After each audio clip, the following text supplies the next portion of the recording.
start. What is? Kind of a muffled applause today. It's reserved. It's reserved. It's applause reserved. in respect to you and your loss of your favorite Seahawk of all time. Of all time. One Geno Smith. The one that you defended furiously as I continued to say he should not be the quarterback of your team heading into the future. And you said, nay, Geno is good enough, say I. I have long held the belief that for what Geno Smith was getting paid, he was worth it. Now, I think the scenario that led to what has happened now is Geno, a couple weeks ago, had a meeting with John Schneider. And I remember hearing that going into the meeting, everything was very hunky-dory. Everything was great. They loved Geno, and they were going to sign Geno. They were going to extend his contract. He's getting paid, I don't know, $30 million next year or whatever it is. That sounds pretty good. Let's go ahead and extend that out. Pay $30 million for a couple more years. And my guess is Geno went, nah, man, I'm worth $50 million. And they're like, no, you're not. You're worth a third-round pick. See ya. That's what I'm guessing happened. I don't think he's worth a third-round pick. I think he's worth more. You think they fleeced a 35-year-old quarterback on a 1-year contract that wants an extension that threw 15 interceptions last year is probably worth a third-round pick. So let me put it this way. Isn't there a high overvalue put on quarterbacks today? Yeah. Aren't we negotiating Sam Darnold getting a lot of money? Yeah. Yes, okay. Yes. That should indicate to me that, yeah, you could probably get more than a third-round pick. Yeah, that's pretty bad. But again, 1 year of team control. So what? So that matters. Or you're going to have to sign him to an extended contract. So that's the value proposition there. Like if you have somebody under contract and it's a team-friendly deal, they're going to be more valuable for the assets you can get back. Is this a best case scenario for the Seahawks? No, but at least they got something back for him. Because if they wait until next year, he doesn't re-sign, he holds out, he ends up leaving, then you put him on the franchise tag, which would probably be $45 million after next season. It just, yeah, you kind of get stuck in these spots. It's very similar to what happened earlier in the week with the Seahawks, where they released Tyler Lockett. Sorry, you're getting paid more money than your production is worth, so we're going to go ahead and release you. They'll try to re-sign him, and they're keeping all their options open, but Tyler Lockett still has value out there. They just, at what he was being paid, he was no longer worth it. They have a breakout year for Jackson Smith-Njigba. They've got DK Metcalf. Then, of course, they release Tyler Lockett, and 30 minutes later, DK's like, hey, pay attention to me. Pay no attention to Tyler Lockett, which is You think that's why he did that? No, but the timing was terrible. Well, not for him. Yes, but for Tyler In fact, Lockett. it's perfect timing for him. Well, but let's see. You're getting rid of your most, at least on the active roster, most beloved player by the team. Yeah, okay. Yeah, I want to trade. Yeah. So now either you give me the money or you have one good receiver. That's it. Yeah. And, by the way, if you are not successful in signing Sam Darnold, which is being rumored you're trying to do, I would love to see the connection of Sam Howell and Jackson Smith-Njigba. That would be great, wouldn't it? Yes. I think they're going to go really well together, those two. I will tell you what I told you earlier, so everybody can hear it. Let's hear it. The 1 year that Sam Howell started in Washington was followed up by an NFC Championship appearance. So it worked out pretty well for Washington. Don't you think Sam Howell would have worked by now? Oh, I have no idea. Somewhere else or at any other year? He worked 1 year. Yeah. What other NFL quarterbacks worked for 1 year and that are similar to this? Tyler Heineke, also in Washington. Heineke did that. 1 year. I'd have to. Yeah. Worked 1 year, Minshew, and then after that, just. And Minshew didn't even really work. No. I think he had 4 good games with the Jags, and then that was it. Yeah. And they weren't even great. Yeah. Yeah. See, now that's a good text question for the text line. What was the guy? Mike White had the year in where everybody got excited about it. Yeah, because there's a bunch of guys that do that where they show up and they're like, "Oh, I think this is the guy." Yeah, And then they disappeared. RG3 had 1 year and then disappeared. That's true. Yeah, RG3 had 1 year. Rookie of the year. He was fantastic. Yeah, I mean that is a tricky one because you're just looking for little blips here and there. But I think it happens more often than not. I mean, it's not a year, but it's a game. Was Flynn? Matt Flynn. Yeah, Matt Flynn still holds the Packers single game records, doesn't he? Like he had the best game, 7 touchdowns, like 390 some yards passing, or whatever the hell. Maybe it was like 500 yards or whatever. But I think because of the reason there's such a premium put on the quarterback position, that NFL teams will jump at anything. They will jump at any sign of success. And the greatest example this season, obviously, is Sam Darnold, because he had a full season breadth of work. I'll give you that, but Sam Darnold doesn't have a job right now. He doesn't have a job, but he will get hired and he will get paid a good amount of money. I don't think he's going to get what he's probably wanting, but here is the kind of logic I'm guessing that goes into some of these teams is, look, he played incredible all season long with good weapons, mind you. Yep. And he had his first playoff appearance. Weapons, not good weapons. Like best receiver, one of the best receivers in one of the best tight history ends. Of Yes, football, but he had his first playoff game, and he choked. Yeah. Okay. We can deal with that. 27 years old, a lot of room to grow. Is there? I think there could be. At 27, there's some room to grow. I don't know that there's a lot of room to grow. I think there's a good amount of room to grow. All right. What? I mean, quarterbacks probably your early 30s is your prime, right? 32, 33. Honestly, it's like feels like it's right now. How old is Lamar Jackson? He could have three MVPs. Well, I mean, look at it. Let's not talk about generational quarterbacks comparing to Sam Darnold. Well, but speaking of guys that choke in the playoffs, you could have Lamar Jackson and get another so you get a. Hey, he's won He's won a couple playoff. He's won games. a couple playoff. He's games, won right? a couple playoff games. Yes, he has. One? I think he's got like 3 playoff 2 wins, but he's got like 6 losses. But let's look at your MVP list. So how old is Josh Allen? Let's see. I'm gonna guess late 20s, 26. Yeah. So Josh Allen, 28 years old, but he has been ascending and just won an MVP. Yeah. And again, you are starting your prime, but he's in his prime. He's not. He's not 30. Lamar Jackson in his prime. How old is Lamar Jackson? 28. Yep. Yeah. Patrick Mahomes, 29. Again, all these guys except for Patrick Mahomes are now entering their primes. And that lasts usually for about late 20s. These guys are well 30s. in their. Those dudes are well in their primes. No. Yes. Here's my argument with Josh Allen, by the way. Do you think can we go do the Wayback Machine and look at Josh Allen before this season? That guy was a turnover nightmare. Sure. And no. He was listen, if we like them, they're a gunslinger. That's right. Yeah. I couldn't understand it until this season where he actually put it all together. Or people were like, Josh Allen, generational talent. I was like, dude, that guy loses the Bills more games than he wins them. He will turn the ball over at the absolute worst moment, on cue. Well, again, so you could call it last year and the year before that. You could literally just smell it. You could be like, "Oh yeah, he's gonna throw a pick here." Yeah, well, that's Also, the Seahawks former quarterback did that a lot last year too. Yeah, but outside of his prime. But let's Lamar Jackson, another one. He kind of put it all together last season and this season. Mahomes, he seems to have had it all. I mean, Mahomes seems to be slumping if you look at his stats. I know, but yeah, I mean, he seems to have kind of had it for a while. Yeah. Joe Burrow. Joe Burrow's another one that kind of seems like he's just had it in his prime. So this is according to artificial intelligence on the internet. NFL quarterbacks are generally considered to be in their prime between the ages of 27 and 30. At this age, they have more experience and are in systems that are better suited to their style of play. So it's over at 30. And then it's regression. So a guy that had one good year at 27 has a couple good years. If Sam Darnold were that hot of a commodity, he'd have a job by now.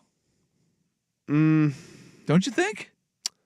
I think if the NFL wasn't in such a weird quarterback moment. Oh, just the draft looks... He would have a job by now. Because almost every team is set. Either that or they have a set idea of how they are going to draft.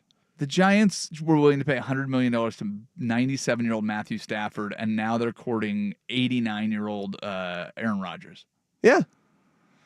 Well, I don't know if they have an idea. hold on a where they're minute going. now. Let's try to exclude the Giants from this. Okay, thank you. This is the team that How did they become this?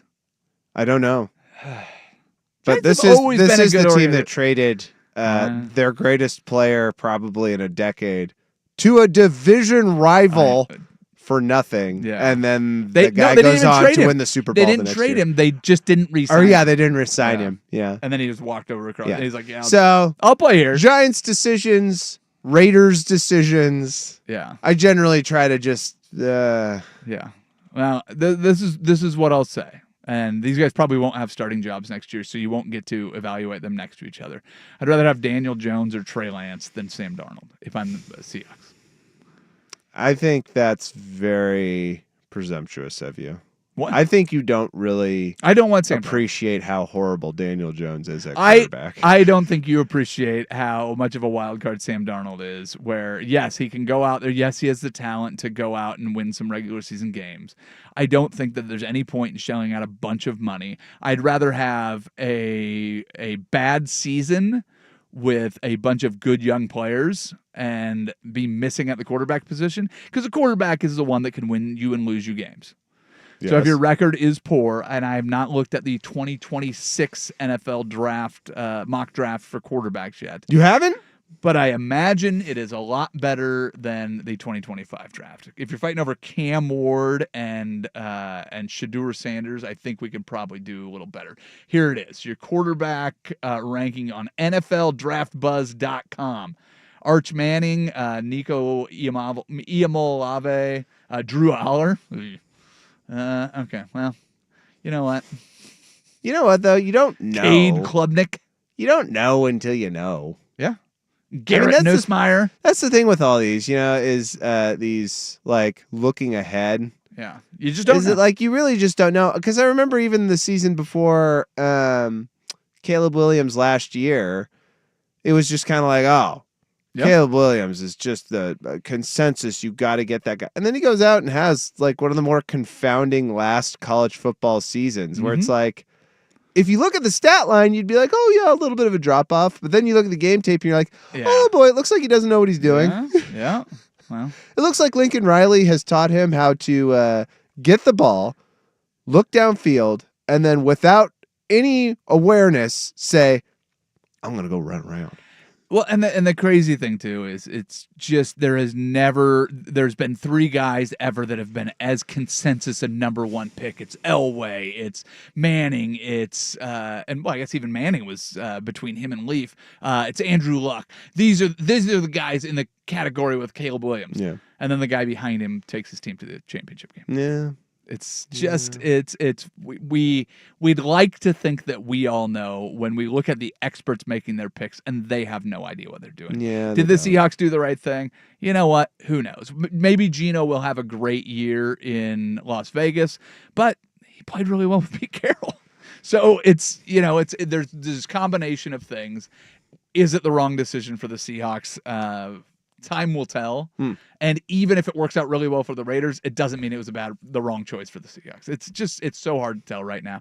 But I will tell you that if we end up with Sam Darnold and we end up being awesome because of it, I will admit that I'm wrong. I very much doubt that either will happen, because I don't think a young team with a young coach they have plenty of room to be bad with a second-year head coach. I think this is a time where you take a flyer on somebody that has all the talent, but none of the accolades. Go young, and don't be afraid to be bad. That's what I would do if I were the Seattle Seahawks. Text Line's delivered with two very good quarterback names was good 1 year. Case Keenum. Yeah, and then not. Yep. Case Keenum, yes, he had that one very good full year. And Derek Anderson. Also in Minnesota. And Yeah. Derek Anderson. Derek Anderson was a Pro Bowler. Derek Anderson had another good year in Carolina, though, didn't he? No, he didn't. Oh, I thought there was a year. No, he was just there. And then his year in Arizona, of course, which resulted in the greatest Monday Night Football post-game press conference. I don't remember. You don't remember that? Nope. Was that the Denny Green? It wasn't Danny Green. Well, I think maybe he was the That's- coach then. But that's the Arizona one that I remember. They are who we thought they were. Oh, man. Yeah, that's so here's the scene, right? Anderson has a horrible game on Monday Night Football. I think they had brought him in because somebody got hurt. Either it was Carson Palmer or whatever. yeah.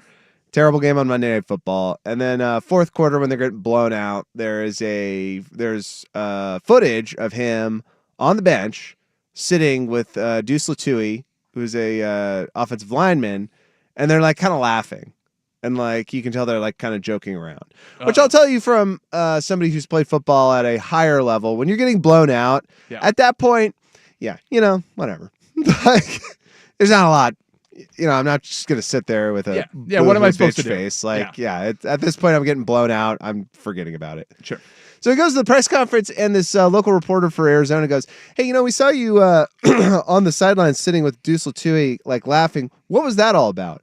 And he goes into this thing of being like, "Oh, what Deuce and I talk about is nobody's business." And the guy's like, "Well, it just seems kind of weird. You're getting blown out by like 20 or so, and he's like, that's fine. That's fine. That's fine." He's like, "I go out there and I work my ass off. You think I want to get embarrassed on Monday Night Football? I don't want any of this. I don't want this." And then he like storms off. That's good. And then he got released like a week later. John Kitna popped in my head when you brought up Derek Anderson, but I pulled. Oh yeah, and he's had a couple though. But he did. He did. He had one with the Bengals and then the Lions, right? Yeah. And then he had a couple years with the Seahawks too. Oh, did he? He was good for you guys too, huh? John Kitna was a journeyman. He was more Ryan Fitzpatrick than he was Derek Anderson. Here is the list from the Sportster of the 10 one-hit wonders for NFL quarterbacks. You know what? Number 10. Hold on. We got a break. Yeah. I think this is a good time to tease that. All right. I'm gonna get in producer wise and say like smart guy. I tell you, I've had a lot of years experience being a producer. Not good or bad, just a producer. I'm getting the Spidey sense right now. Hey, this is a really good tease. Ladies and gentlemen, the list of the 10 best one-hit wonders in NFL history at the quarterback position next on The Sinner and the Saint. This is 1080 The Fan.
to the list of the 10 best one-hit wonders at the quarterback position in NFL history. This is from a website called thesportster.com. And if you're looking for reliable sports news, you go to the Sportster. I know I do. But I put in one-hit wonder, and that's exactly what they call it. So I'm like, all right, let's roll with it. Let's roll with it. So your number 10 quarterback for a one-hit wonder might throw you off a little bit because it feels like this guy had a little bit of a good run. But number 10 is the 2011 season for Mark Sanchez. Now, they point out here accurately that people thought Mark Sanchez was good for a couple years. In 2009, 2010, they went to the AFC Championship game. But he was actually terrible in those years. And then in 2011, he was really good. But then the butt fumble and then out of the league. And now he's doing analysis and no longer playing. Was butt fumble that year? When was butt fumble? I just remember it being after he was finally starting to play well. Pull up butt fumble and find out. 2012. Wow. So yeah, so he had a great year in 2011. So he went to 2 straight AFC Championship games, but was bad. Then had a really good year, then butt fumble out of the league. That's how I remember his career. Wow. After reading this. So there you go. Number 9 on the list, 2010, Matt Castle. Yep. Now, they're scrubbing the 2008 year because he was playing for Bill Belichick, and the team had just went 16-0, and then they missed the playoffs. The record was pretty good. He was okay. Got him signed to Kansas City, but he was really good in Kansas City.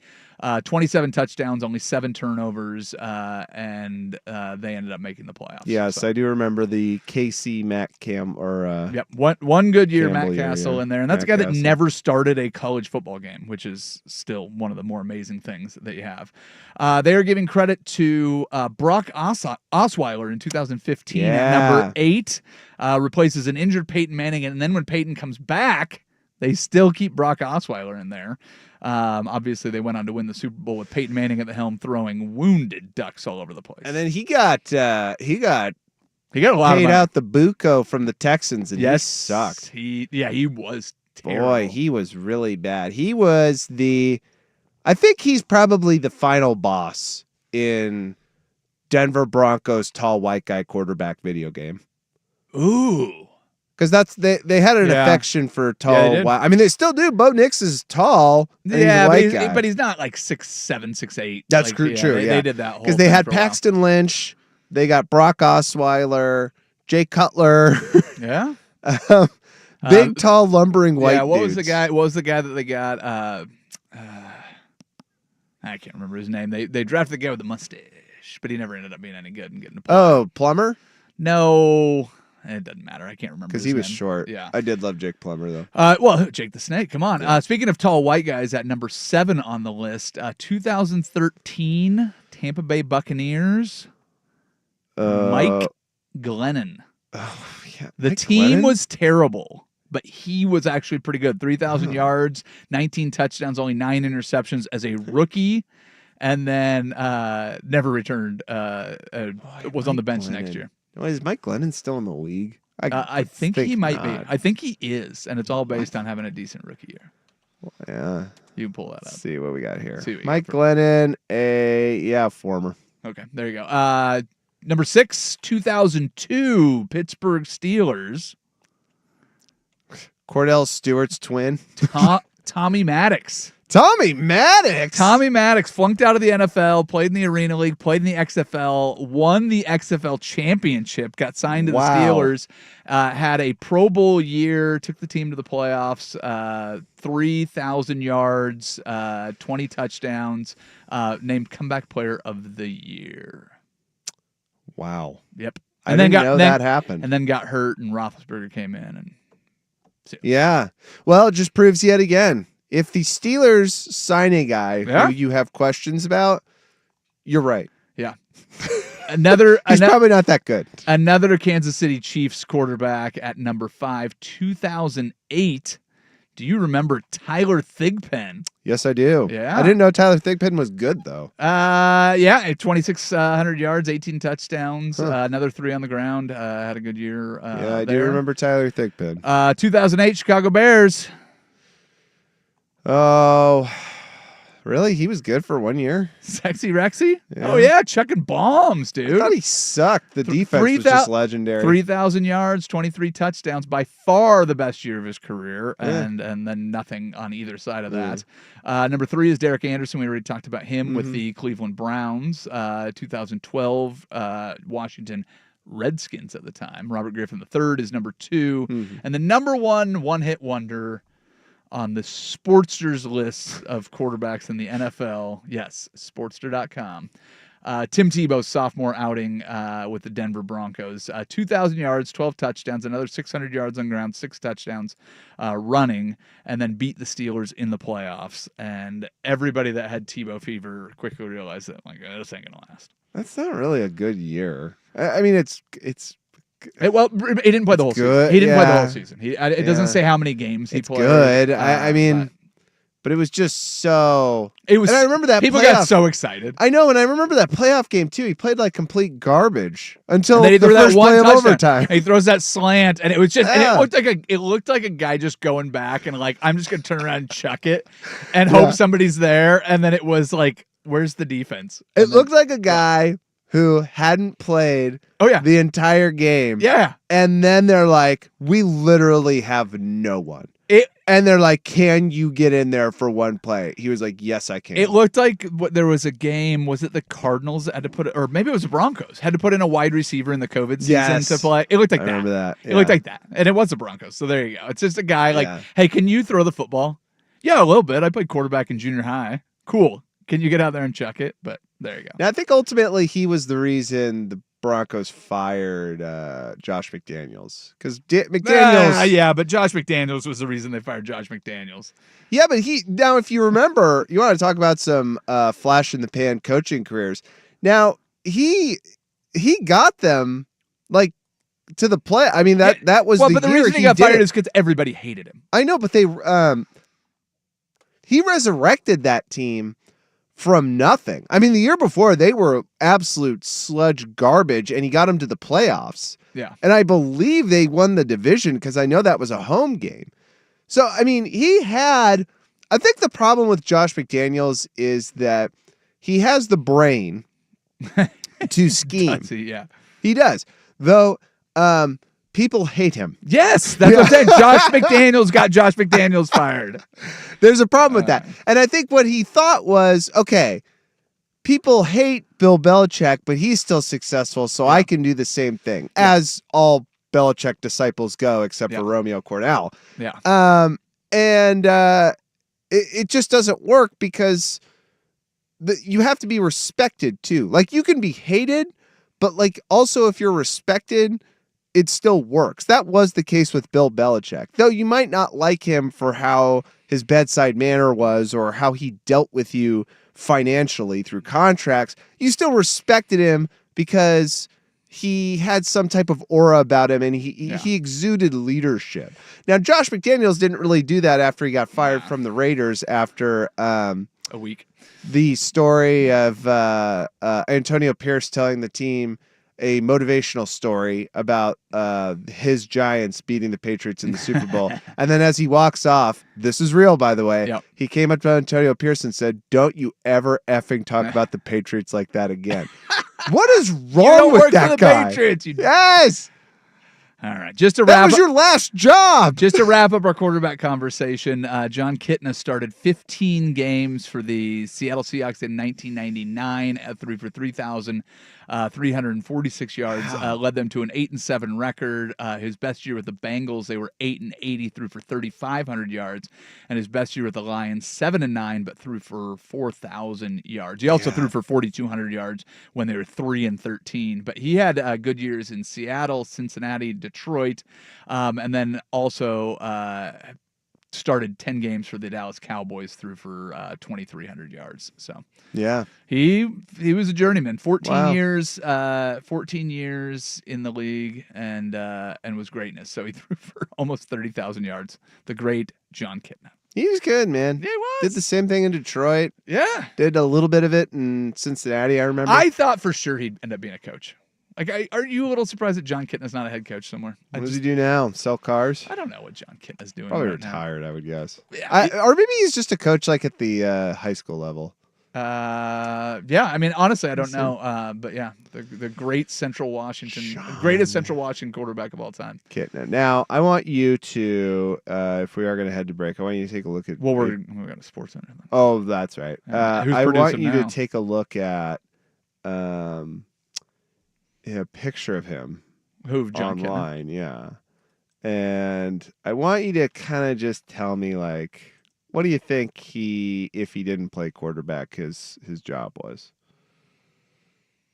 Take a look at him. Just look at any of the pictures of what he does. if Yeah, he I doesn't mean, play they're all the quarterback. same. It's, I mean, he, for whatever reason, has not aged or looked different for two decades. No. I don't know. I'd love to get your. Plumber. I was gonna say home services of he's some a plumber. sort, but he just looks like a regular guy. Yeah, he's a plumber. That was why he was so. But he could do 100 things. He could drive truck and fix your AC and all To that. me, But he is plumber, aggressive plumber. aggressive plumber. I don't know. It just, when I flush it doesn't go down. Did you check? Oh, Did yeah, you like, even open the tank? Yeah, he has a poor bedside manner. That's right. Look at this. The chain is off it. So You know call what? me to come here and do that? You know what I was thinking? I was like, well, you know what, plumber? Like, what's the difference? He could be a doctor or something. No, he could be a male nurse though. Yeah, I don't want him servicing me. I know. I didn't say he'd be. He looks pleasant. aggressive. He when looks I like said a bad, plumber. when I said bedside manner, it made me Yeah. go, could he be a doctor? And then I'm looking at him. No, but if that was your male nurse that was like a little grumpy and like mad and like worked in the ER and was just like, all right, let's just get what we need to get done so we can get out of here. Yeah, I'm going overnight ER nurse. That's what I'm saying. Looks like Or Kitna did coach. EMT. Looks like he coached the Cowboys for a bit. Did he? Yeah. I just thought I thought that guy ended up being a head coach somewhere. What's he doing right now? I can't really get Yeah. info on that. I did find out he's Super Team JC. Yeah. Well, I mean, think of all the gifts he was given. All right, let's move off the quarterback stuff. And we will. What? JC's also Team John Kitna. JK, bruh. Yeah, I know. JC is Team. JK is JC. JC is Team JK. Oh, I'm you're not saying joking. I didn't want to say JK. you're saying the Holy Spirit loves John Kitna. Yes, that's what I'm saying. It's a mutual. It's a mutual admiration society. Is what I'm suggesting to you. Want to talk about the Blazers not being able to beat anybody's backups for a week now, and see how you're feeling about your team. But first, we must do this SportsCenter update.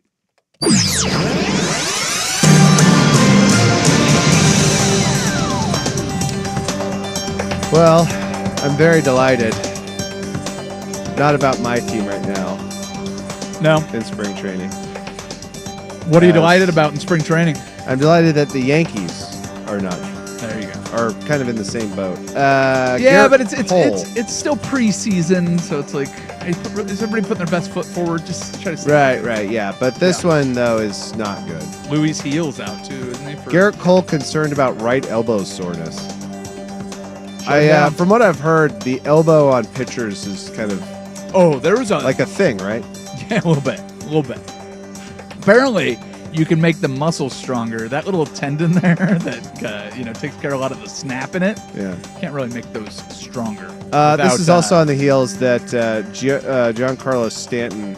Though it really doesn't matter because that guy Yeah, man. kind of a Nah. bloated contract. He has double tennis elbow now. So they might be down 2 of their stars heading into the start of the season. So as a division foe of them, makes me feel a little bit better. So I don't know. Do you have anything else to say about that? About the Yankees? No, I hope they crash and burn like I do every year, and it'll be fun to watch if that ends up happening. But they'll end up making a bunch of trades at the deadline and still up into the playoffs, and I'll have to watch them more than I want to.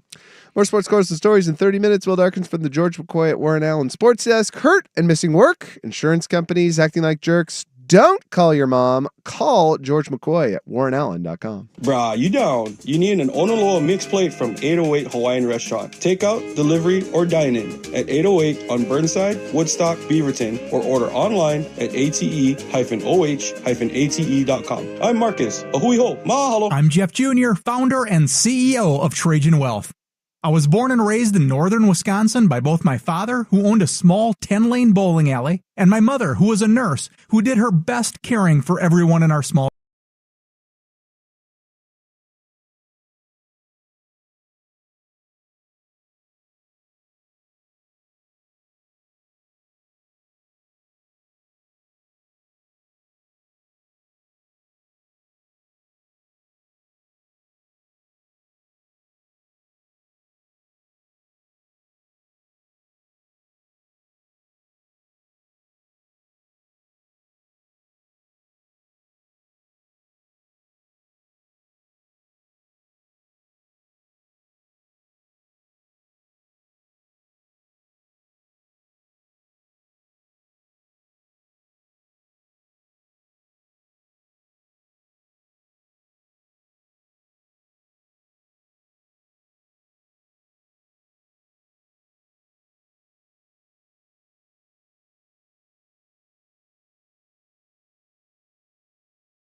Anderson and Will Darkins on 1080 The Fan. Nothing says happy Saturday morning like Prodigy. Hell yeah, dude. Prodigy's the best. The best? Best right now. Prodigy is everything. Best, Like right? the kids say. Oh, is that It what slaps. doesn't slap? Hell yeah, dog. What do you Gen Xers say? What? Aren't you Gen X? Nah, I'm technically a millennial. No, you're not. Yeah, 1981. Eh, Yeah, you can pull it up. man.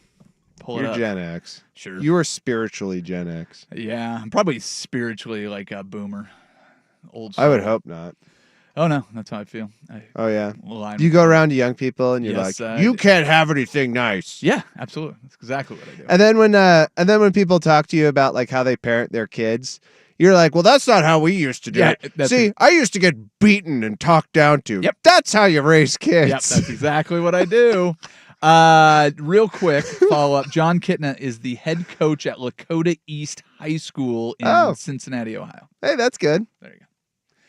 He last coached in the NFL. He was a quarterback coach of the Dallas Cowboys in 2019. Then went to Burleson High School in Texas and was a head coach there. Then he went back to Cincinnati and is the head coach since 2023. at Lakota So you East. haven't had that with like your in-laws or your parents where like you'll tell them something you're doing to like raise your kids, I have and then not. they'll be like, that's just not how you do it. And then they'll describe to you something really depressing and you're like, yeah, see, that's not what I want to do. My mom's parenting philosophy was to do the exact opposite of what her parents did. So she gives very little judgment. My father's parenting philosophy was, hey, I only get a limited amount of time to spend with y'all. I'm going to try to spend as much time as I possibly could. We spent fishing, football, doing whatever. My parents were young when they had 5 kids in 6 years. So they, we certainly spent a lot of time together. My in-laws, unfortunately, my mother-in-law passed away a few years ago, and my father-in-law admits that he had no idea what he was doing the whole time and was winging it. So maybe I hit the jackpot on parents and their advice as grandparents, but they all just want to spend as much time with the grandkids as they possibly can, and are very complimentary of the parenting job we are doing. So I will take that. I'm guessing you don't get that same feedback. Sometimes. I just every now and again will get the advice that I'm just like, yeah, no, I'm not going to do that. Well, the other thing that we have going for us, too, is we have twins, and nobody else has twins, and nobody quite understands how we manage. Yeah. So But, do you use that line a lot? well, no, You don't get it. No, honestly, I don't. I go, it's way easier than, I always tell people it's way easier having twins than it is having a single child because they basically take care of themselves. And then this is a very biased opinion, but I also believe that my kids are pretty rad, and it's not nearly as much work as it could be if they were not. So, Well, I think they're going to be rad in any case. not necessarily. I mean, there's plenty of people out there that, they're like, oh man, these kids are nightmare. But yeah, as far as I know, Who says that? it's very popular online to go and say how terrible your kids are because I think it gets more clicks, which I don't know if people actually believe it. But yes, you hear people. That's a thing? Oh yeah. This is why I don't go online. Oh, you forgot to do this last week. Can you do the impersonation No, I'm not doing that. of you No. watching TV and your wife on, Nope. on her phone? No, Come I on, didn't, it's I didn't so forget, good. I didn't forget to do it. You don't need to go in the archives and dig that up. I don't think I'll ever do it as good as the first time. And you ask somebody, especially on the spot. No, I'm not doing that. That is disappointment. Yeah, well, listen, I'm here to disappoint you.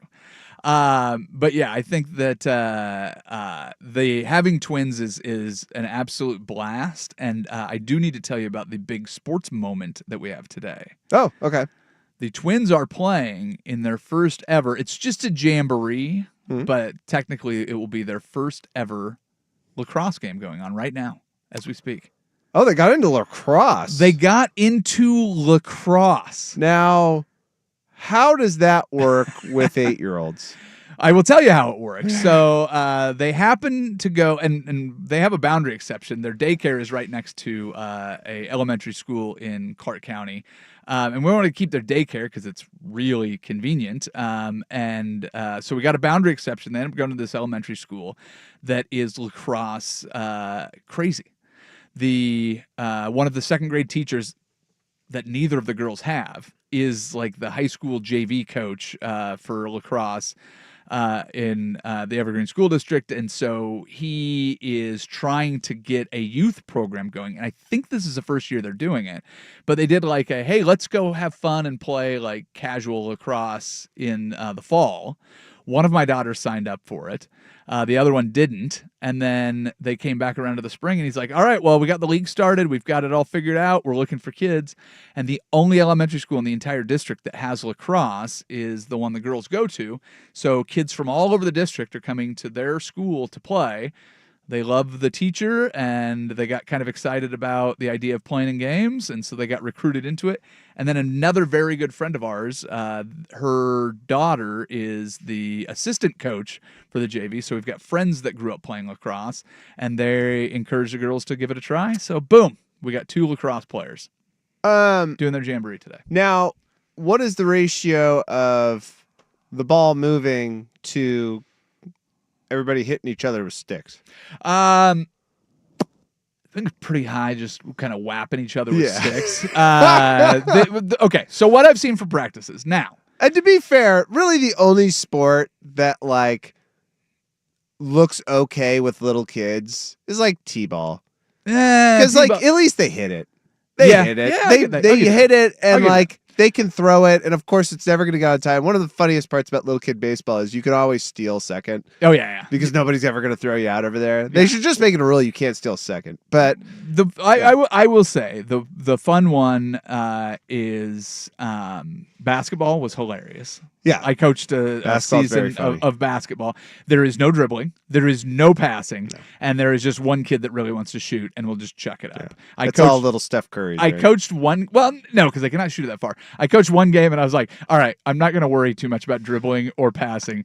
But what I did notice is the ball would go up, and then everybody just cover their head so they didn't get hit with it. I go, let's try some rebounding. So I just like the only drill that I really cared that the kids did. I was like, because half the kids couldn't. It was only an 8-foot hoop, but they're kindergartners or smaller.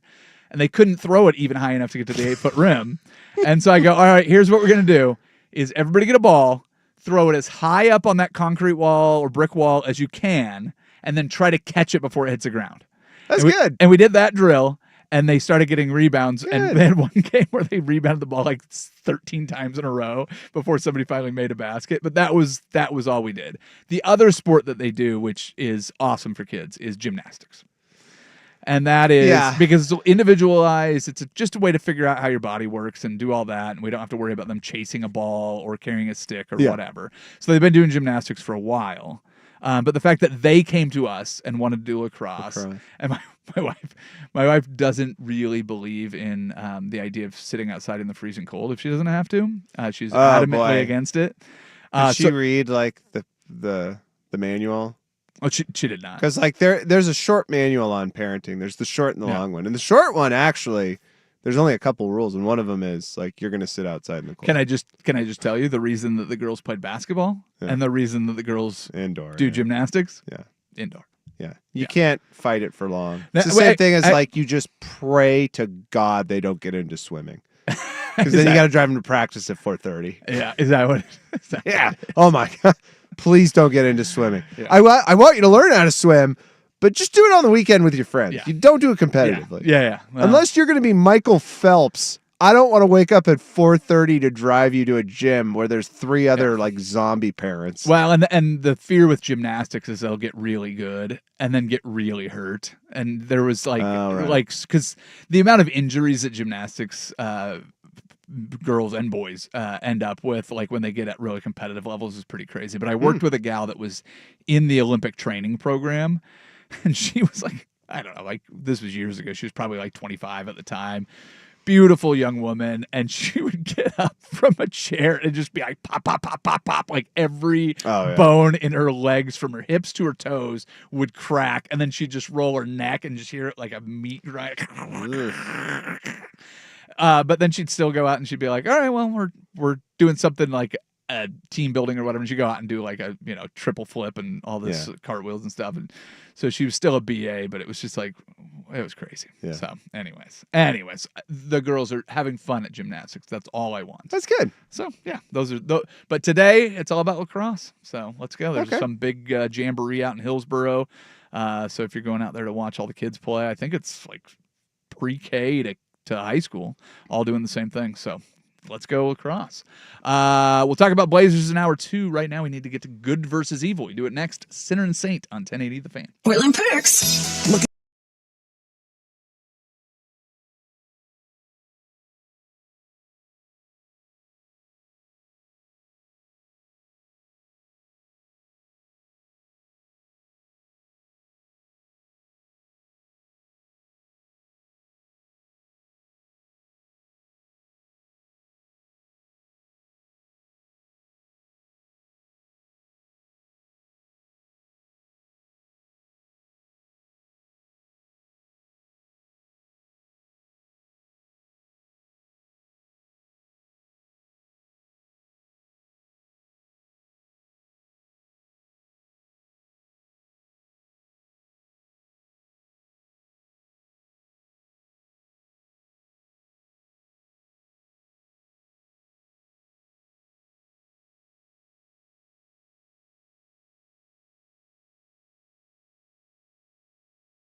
go nuts. But yeah, I don't know why you would assume that that's the matter. Yeah, well, right now we're focused on players that are here, and then whatever happens with the players coming in or portal players, we'll deal with all that later. There's a guy living the best divorced dad life possible, Bill Belichick. His first spring practices with North Carolina are underway. Players are wearing numberless jerseys, something he had the Patriots do back when he was winning Super Bowls. Team GM Mike Lombardi is dubbing this team as, quote, the NFL's 33rd team. Can this get any more cringe? At this point, yes, they can be terrible. Would it be worse if they're really bad or if they're really good? If they're really bad, I think it's way more cringy because then he has to be accountable for it. If they start winning, then you kind of forgive a lot of this, I think. But yeah, no, it's pretty bad.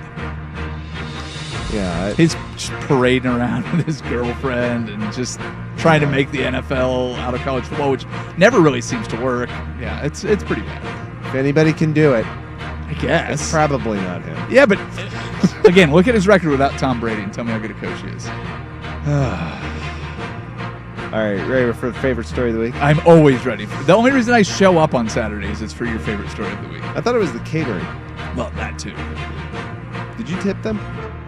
No, I put in, I do it once a month. I do a big envelope at the end of the month. Oh, that's nice of you. Yeah. This one comes from India. Your headline, Indian man awarded damages over the length of commercials during movie screening. Okay.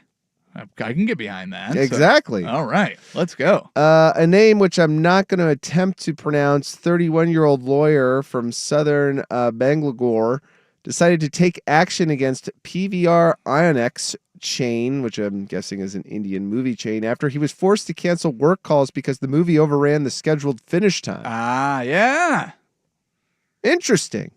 In a case brought before the District Consumer Disputes Redressal Commission, otherwise known as CDRC, obviously. Sure. Yeah, obviously. He claimed that his time was wasted and that he suffered, quote, mental agony as a result of the 25 minutes of commercials that preceded a 2013 screening of a film.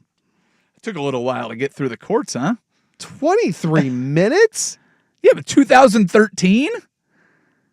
No, 23. Oh, 2023. I Yeah. thought you said 2013. Yeah, 25 minutes of... Have Yeah. you ever heard that? No, it's too much. Well, and having Of trailers? Yeah. Good Lord. Well, and then you're in there, and then you start the movie because see what he should have done was just walked out before, but then sitting in there, and then you get the movie, and you want to see what happens at the end. Yeah, And those Bollywood films always famous for their great endings. I guess. Well, you're right. The dancing. Yeah. Yeah, I mean, come on, it's Yeah. a big number. There's a place not far from our old building over on Macadam, Taste of India. Always have the Bollywood films going up there. Oh, the crescendo for those. Come on. Have you ever walked out of a film? I've been asked to leave a film. Oh yeah, no, I walked out of Jawbreaker. Actually, I don't think I've ever actually been escorted. You walked out of the theater. Jawbreaker? Oh yeah, that was terrible. You went to Jawbreaker? My friend worked at the theater, so we went in for free, and then we're like, "Yep, we're out." So it's really bad. We're like, "Oh yeah, there's some hot chicks in this movie. Let's go check it out." And they're like, "Yeah." It's so bad. We were like yelling at the screen, and everybody's yelling back at us, and we're like, "We'll just go." Thank you. I'm like, "You're probably worse off staying," and I think they were. The only one that I walked out on was the Eric Bana 2003 Hulk. Oh, okay. That good, huh? It was just like they tried to make it real, like psychological, Oh, yeah. and I wasn't for that. I wanted, I just wanted him smashing stuff. Well, sure. Yeah. Yeah. Ooh.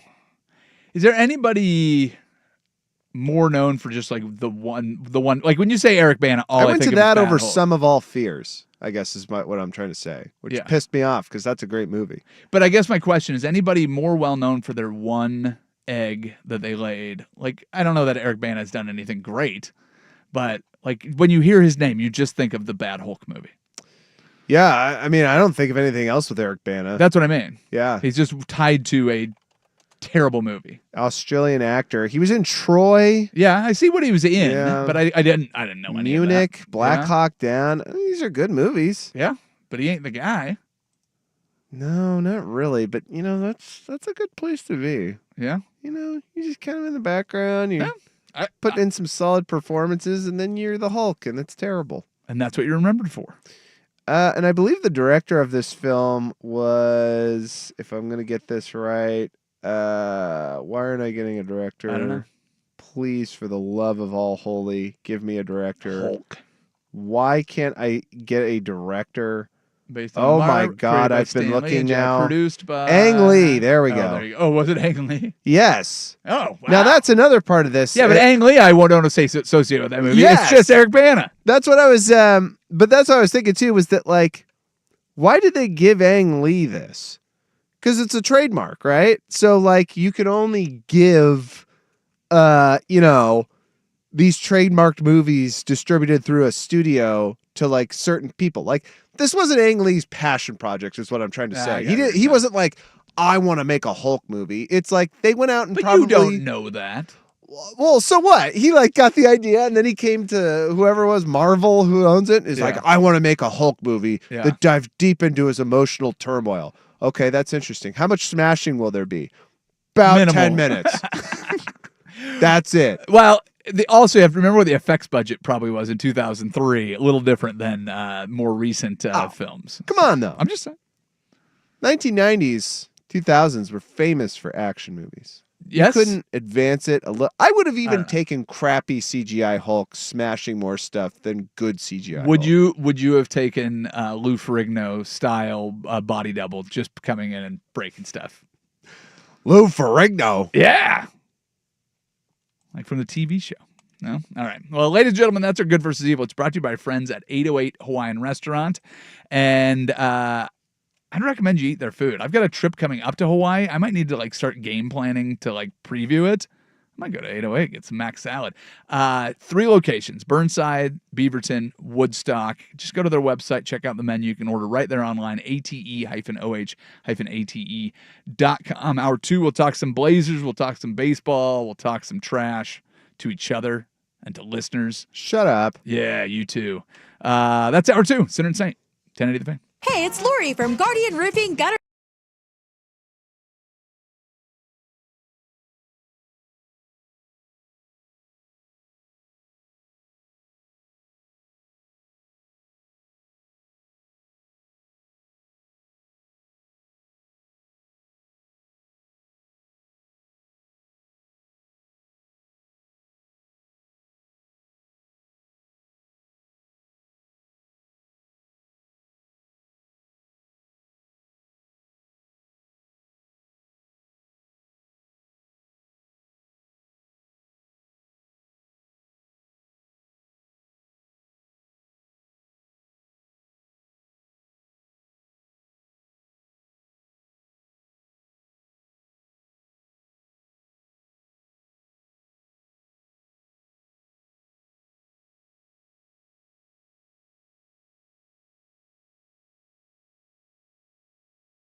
The Final Frontier.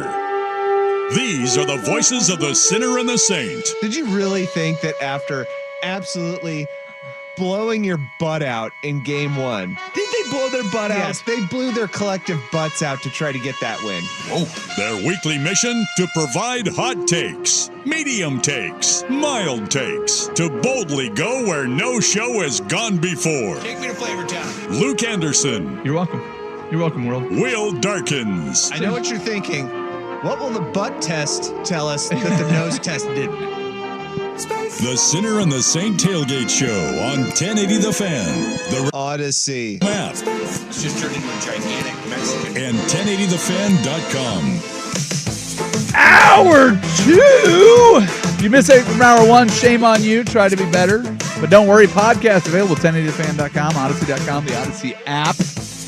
Now available with very specific end times. Yes, we'll play 25 minutes of commercials before the podcast begins, but your out times will be accurate based on a lawsuit filed in India. It's a whole thing.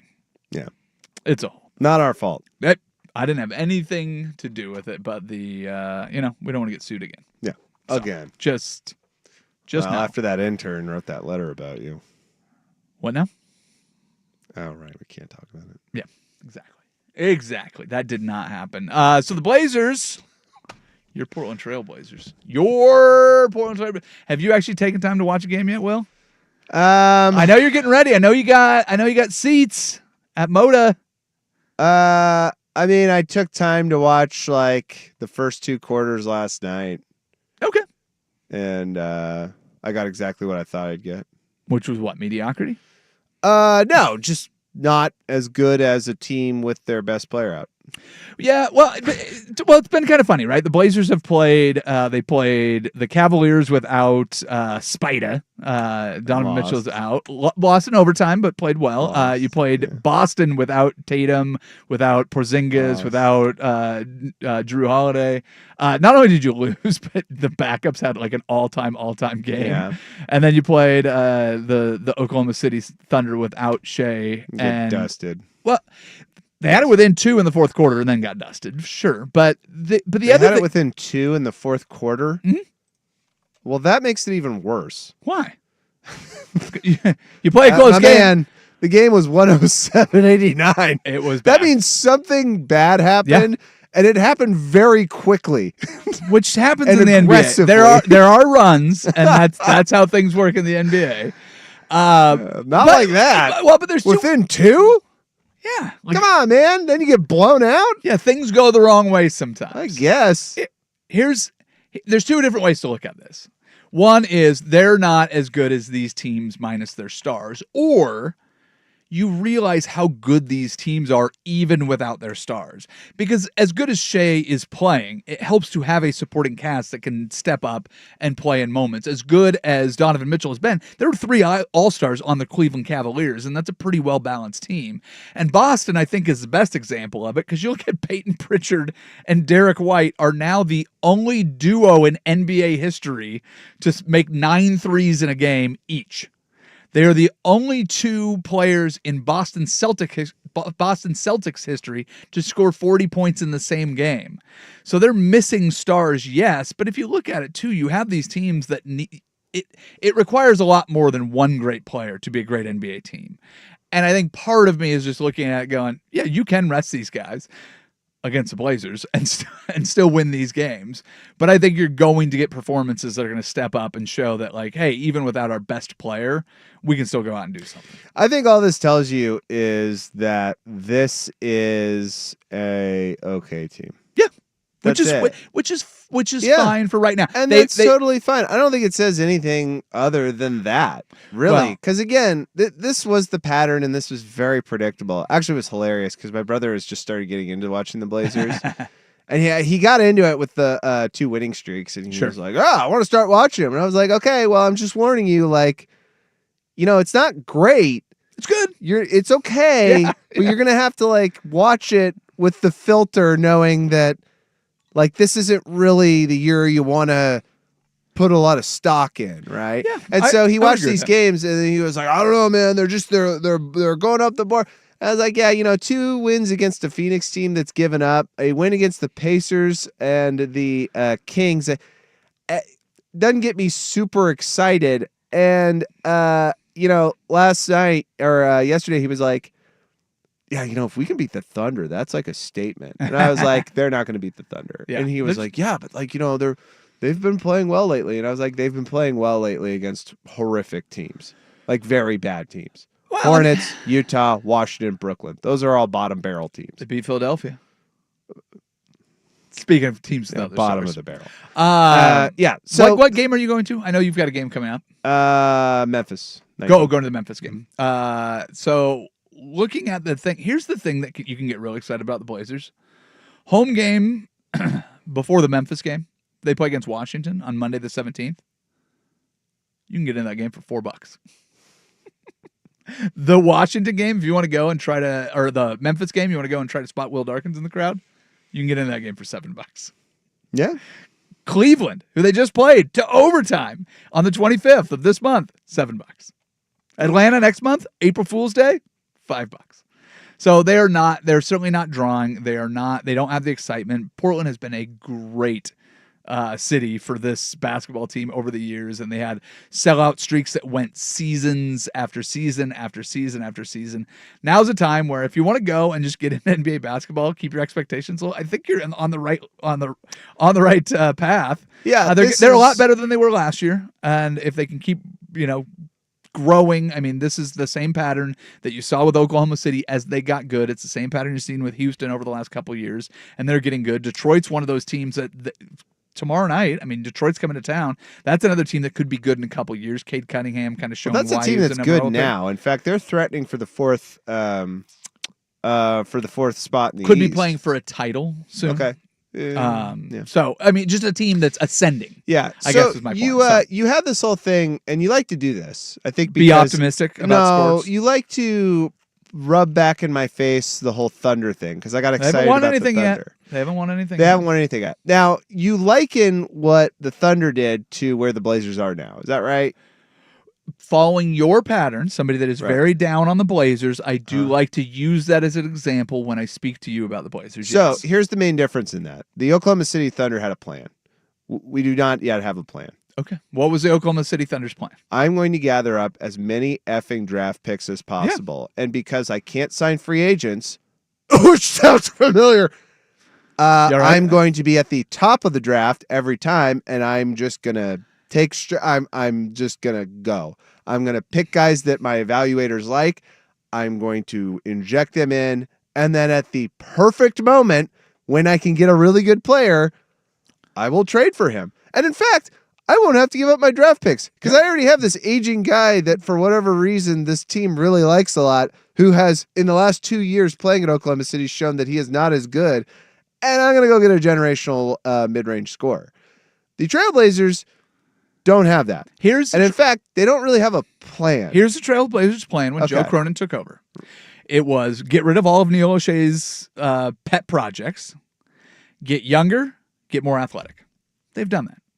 That's where they're at right now. They have a lot of young. You think that was his plan when he took over? That's what he said his plan was. I think his plan when he took over was, I'm going to try to get Damian Lillard help, which is why they signed Jeremy Grant.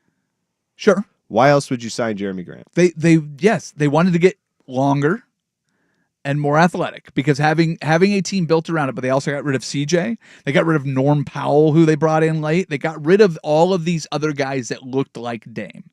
Now, building a team around an aging guard is a difficult thing to do, especially when Dame decides he wants out. And I think they did the right thing in moving on. So getting younger, getting longer, getting more athletic is what they've done. They are the second youngest team in the league. They're the tallest team in the league.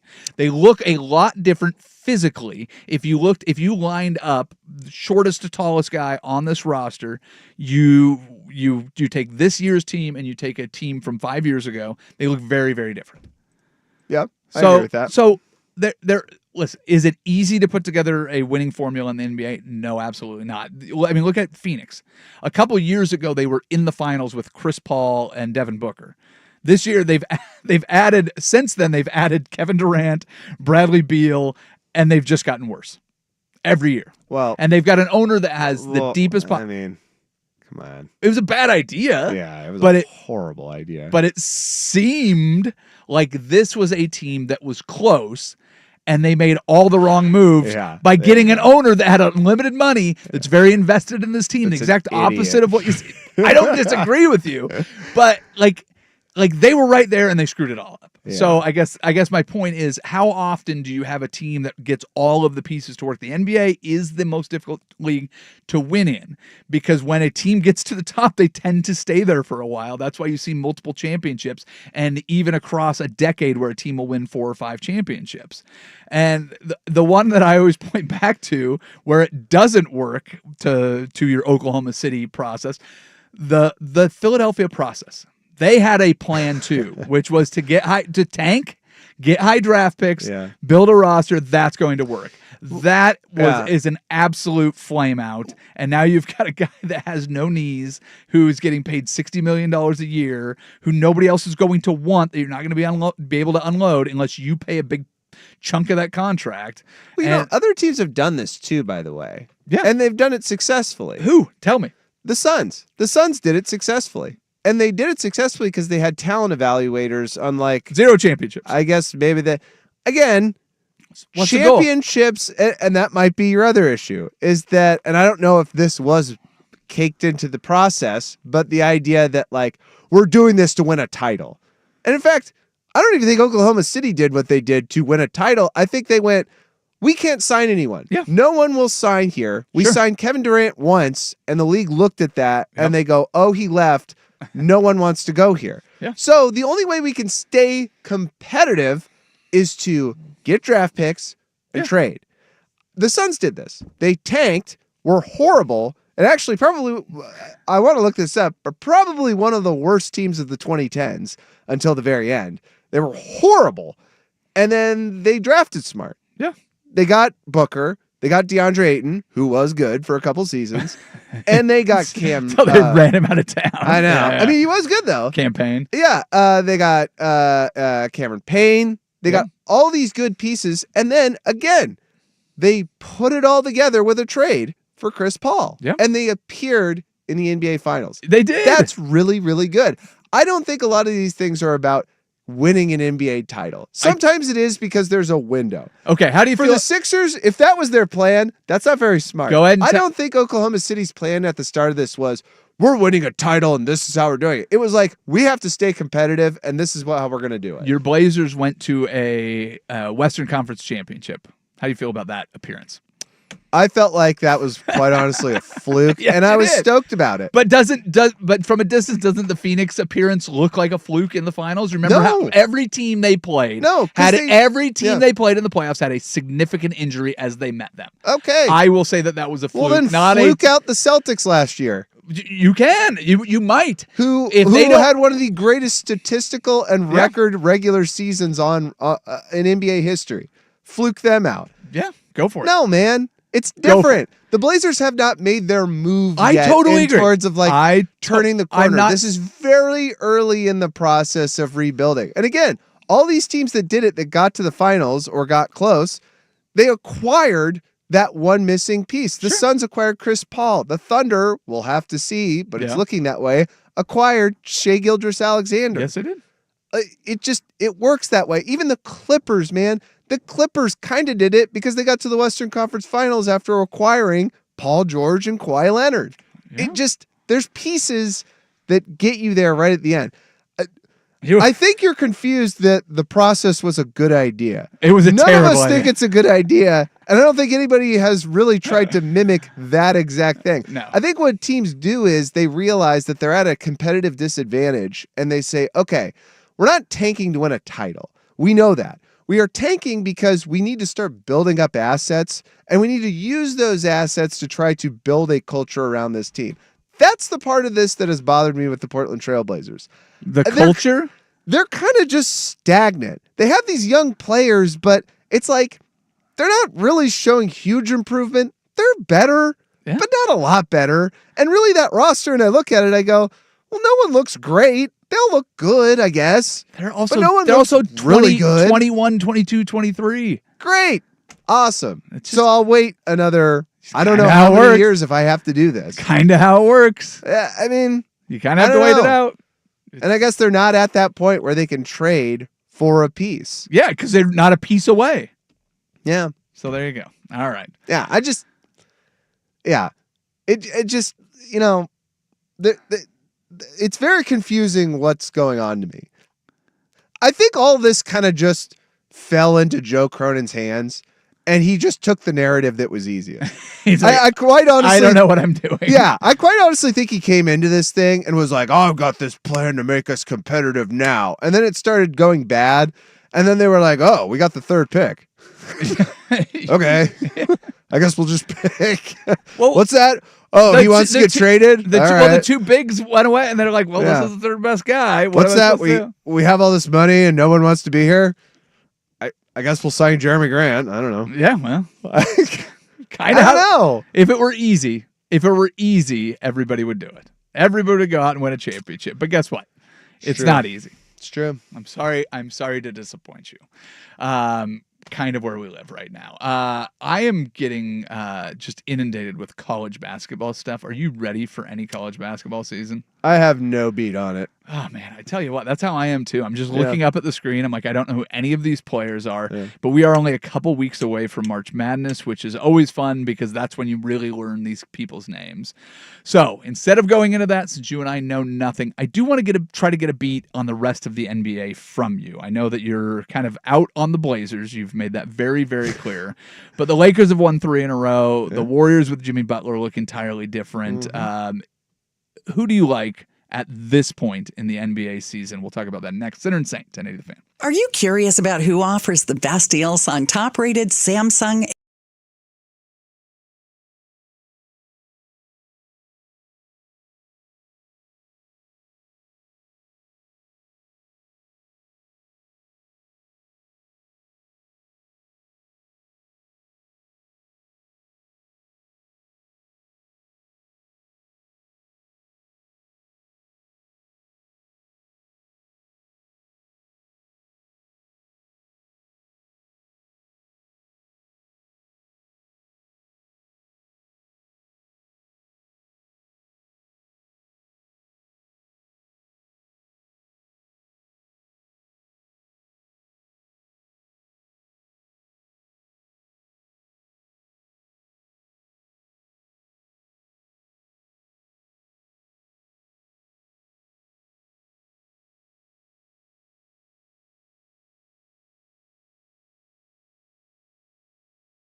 Anderson and Will Darkins on 1080 The Fan. Cleveland Cavaliers extended their third double-digit win streak to 13. They are the first team to clinch a playoff spot.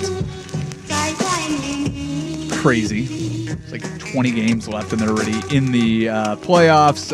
Celtics are the 2 seed. Knicks are the 3 seed. Jalen Brunson on a couple weeks with a knee injury.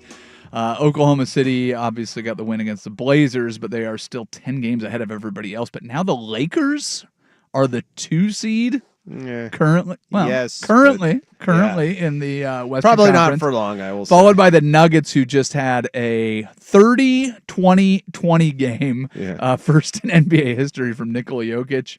And then I believe he was a game time decision.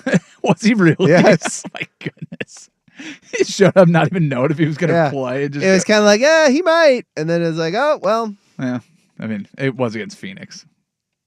Does that diminish it at all for you? But there's a lot of storylines in the NBA, I guess is my point. The other one I was going to bring up is the Grizzlies just kind of seem to be hanging around. John Morant was on bad behavior restrictions over the last however many years, but once he actually just puts his head down and plays basketball, he's really, really good and really, really fun to watch. So what's your favorite storyline right now in the NBA? I hate to say it, but it is the Lakers. I mean, it's pretty impressive. Yeah. Honestly. Well, isn't it just so stupid what the Mavericks did? I mean, now the Mavericks are the first team out if they keep losing in the play-in game. Kyrie's hurt. It's just, and they just gave away Luka. Yeah, I mean, they have some massive problems.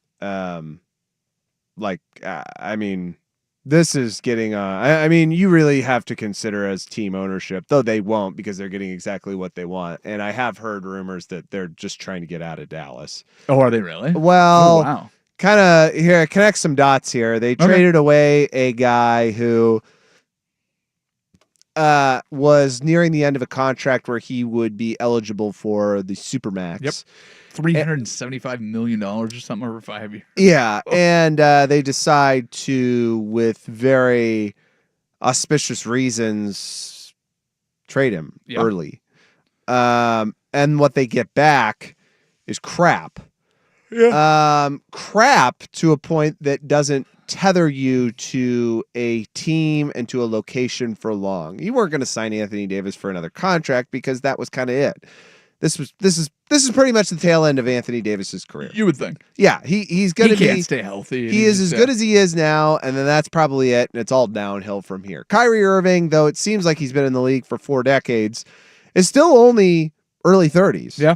So he can kind of stick around for a while, but again, you're not going to sign him to a major contract. There's not a big future there. So let's get back to the Lakers. The Mavericks are. But then all this happens, right? Yeah. And then they increase ticket prices. Oh, wow. So there's a growing thought that this new ownership group's like, I got to get to Vegas fast. Oh, is that the plan? And I don't want to be here anymore. Let's move. Let's piss off all the fans and bounce. All right. Because, your 2 best players go down and then you raise ticket prices. Why? Yeah. All right. Well, I'll take a bite of that conspiracy apple. Let's go. Yeah, but then you go to the Lakers, right? And what makes this so impressive is the fact that by every traditional NBA standard of talent evaluation and team cohesion, you say, looking at that roster, I don't know about that. And it's not so much like, I don't know about that, they're going to suck. It's like, I just don't know what's going to happen. Yeah, I'm not sure what's going to happen, and I don't know if it's going to accomplish what they're trying to do with LeBron's last whimpering breath of talent that I don't think he's whimpering yet. I mean, yes, by maybe his own standards. Yeah. Dude, I still want. This is it, right? I want him to hang out long enough to be 6th man of the year. I've said that. That's my hope. Is I want to see LeBron just rolling out there.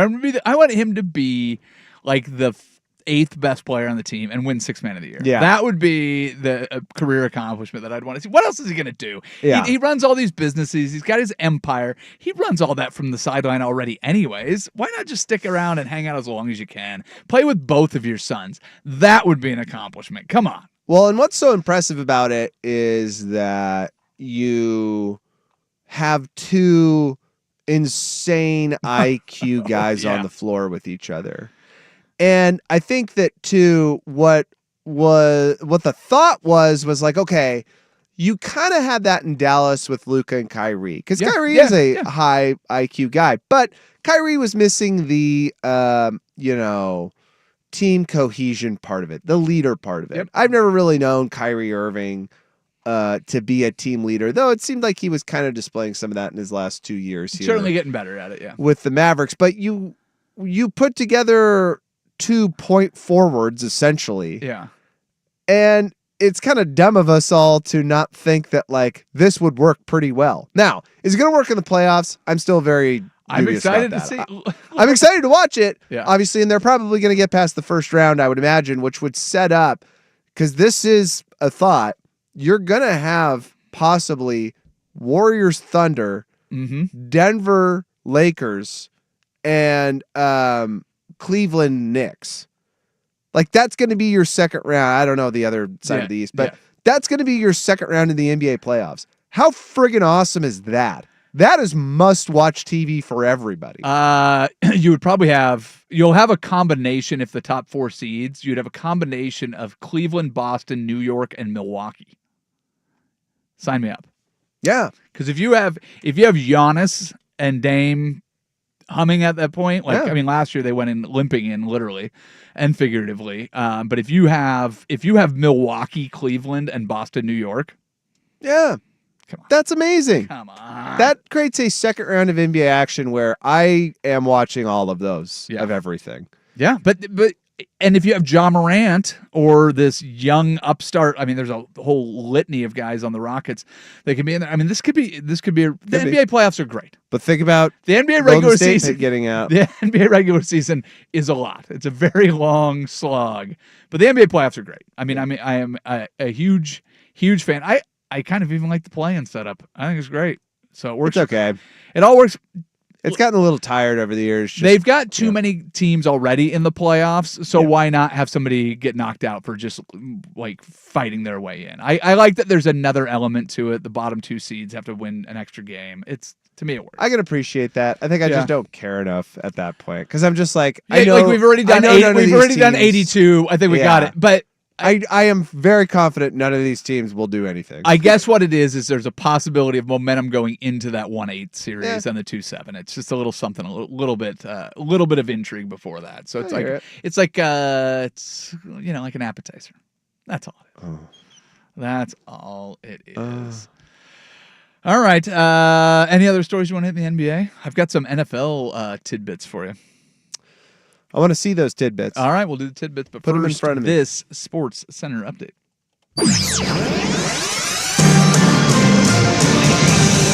Don't touch those tidbits. Huh? We were talking about the Giants in hour 1. We were. Oh, see, this is one of my tidbits. Oh, it is? Well, I mean, it can be. Here, I'll go to a different one. Okay.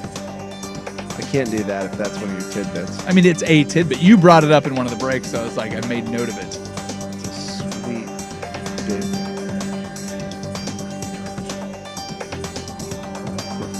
Got it? What? You doing it? Sorry. Oh, you're good. Hollywood Brown. Yeah. Oh, is that another well, one? yeah. What's going on with you? I just grabbed Why are you NFL stealing headlines. all my crap. I'm not stealing anything from you. I literally said Now I NFL gotta give you a tidbits. now I got to give you a Mariners story that's going to depress you. You Do want it. that? Yes, actually, that's a good one to do right here. Yeah, George Kirby, I do not want to talk about that ad nauseum. What do you think of that? It's disappointing. It's nice to see the Mariners scoring runs, but they're not going to deal. They're not dealing with the Marine layer in T-Mobile. So, I am as low as I've been from an optimism standpoint going into a Mariners baseball season that I have been in a long time. I'm hoping that reverse psychology will work and I can just set my expectations very low and they can surpass them. But I feel like they're going to get to the end of August and be right in position and then miss the playoffs by a game or two like they always do. Just a sense I get. More sports scores and stories. 30 Hopefully I'm minutes. wrong. Will Darkness from the George McCoy at Warren Allen Sports Desk. Hurt, missing work. Insurance companies acting like jerks. Don't call your mom. Call George McCoy at warrenallen.com. Hey, it's Dusty. Victory. drop new menu items. Restaurant quality, made fresh, and served fast. Plus, they're open late. So whenever hunger hits, Victoricos is ready. Trust me, it's delicious. Visit them in-store or order online at victoricos.com for takeout or delivery. Hey, it's Dirt here for Crunch Fitness. Spring is on its way, which means it's time to try something new. March right into Crunch Fitness this month and pay just $3 to enroll on the Peak Results membership, plus your first month free. No matter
he can go in the game on the offensive side of the ball, even if he's a primarily defensive player. Oh, he wants to play every snap, though. Oh, he Luke. does. I don't. Well, hey, listen. If he can do it and he can do it effectively, I'm here for it. I'll watch. I'm not going to tell him that he can't. I think that's a massive. I think. 100% every agree. NFL team is going to be like, no, we're not doing that. Yeah, I think that you're probably right, but except maybe for the Browns. There you go.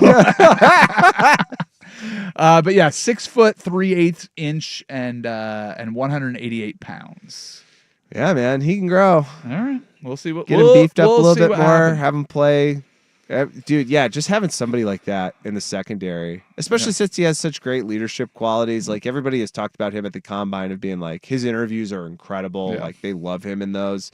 So it's like, yeah, if you could put somebody like that as like the core of your defensive development, oh my gosh, yeah, that is invaluable. That's I mean, that's setting you up for the next 5 years to build around that guy and let him take control of the defense. And you know, in a league that is so slanted offensively, you know, defensive players are needed now more than ever. Yeah. Well, we'll see what happens coming up in April, but now we need to get to what to watch. I think I'm all caught up on Severance. Are you really? Yeah. Oh, yeah. Let me hear your theories. I want to get your theories. Oh, okay. 'Cause I'm not sure how I feel. Okay, All that's right. fair. All right, what to watch? We'll talk a little Severance next. Center and Saint, 1080 The Fan. Lori here from Guardian Roofing, Gutters, and Insulation. Need an inspection, repair, restoration, moss removal, or just a cleanup? Call today, and our customers can save $99 on our award-winning roof repair or cleaning service. Visit us at guardianroofing.com. CCB number 252341. But I passed the breath test. This is McDaniel Reynolds with the Reynolds Defense Firm, and we specialize in one thing. We represent good people facing DUI charges. While you know that it's illegal to drive with a .08 or greater blood alcohol content, not everyone knows that you could be